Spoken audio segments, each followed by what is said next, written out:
Hello everybody and welcome. I've got a handful of Camino tips for you today. My name's Peter and I'm an expat Kiwi. Right, let's get into it, shall we? First, you've heard this many times. Keep your pack weight down as low as you can. There's this unofficial rule out there that you should keep it down to 10% of your body weight, but quite frankly, yeah, it could be considered a useful guide, but oh my goodness.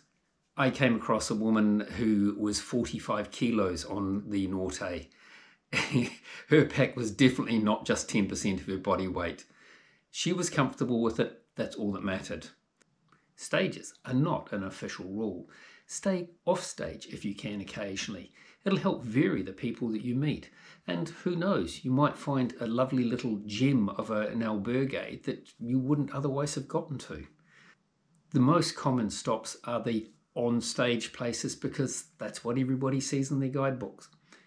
If you stay off stage, you can quite often find that you get out of the bed race too, because you're walking at different times to a significant number of the rest of the pilgrims.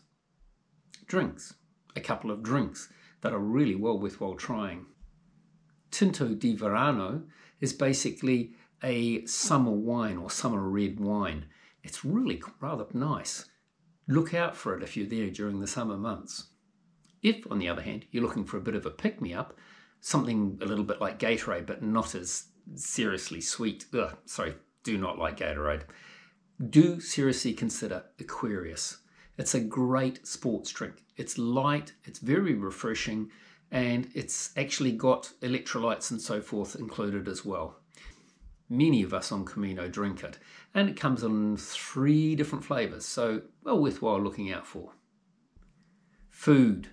You've probably heard about the Pilgrim's menu. Yeah, the food's generally okay. It certainly fills a hole, and sometimes it's more than just okay. It's actually not bad at all.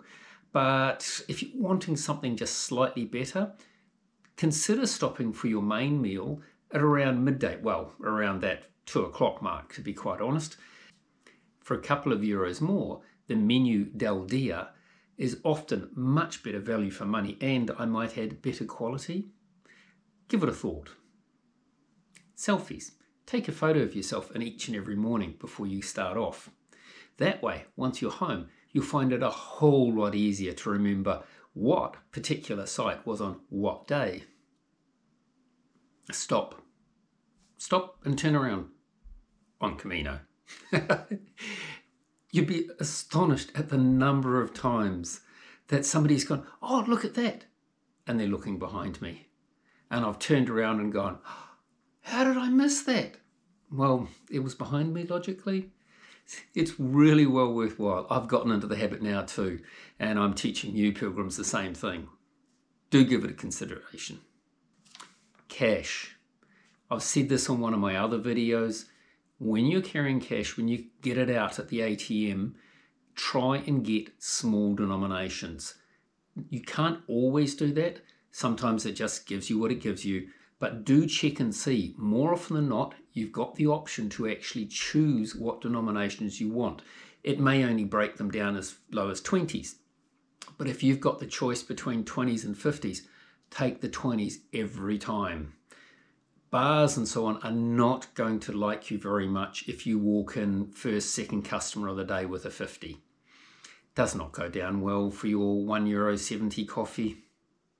This doesn't apply to everybody, but do think to advise your bank before you go. Now, New Zealand, Australia, I think Canada, they really don't care anymore. But if you're coming from the States, there's a good chance, if you haven't already advised your bank before you left that you were going travelling and where, they will freeze your card. They will flag your withdrawal in Spain or your first purchase in Spain as a suspicious activity. And boom, your account is frozen. You then have to try and get in touch with them. If you're lucky, you'll be able to do it by email, but more often than not, you have to phone them and explain. And trying to do that with the time differences, etc. I know it still happens because I've helped somebody through that last year. Sticking with the theme of banks, do think to carry a second card from a separate bank. That way, if one of them has an internet outage, for example, or you forgot to advise them and it's frozen your account, then you've at least got something you can use to get some cash, at least on that one occasion, before they also do the same thing. Banking apps. Learn the security aspects of your banking app. Many banking apps allow you to freeze your cards in between transactions.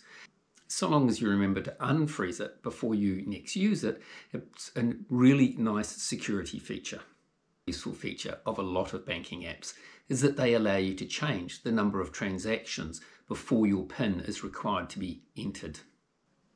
ATM Fee Saver app. Yes, you heard me correctly. There's now an ATM Fee Saver app. I'll put the link down below.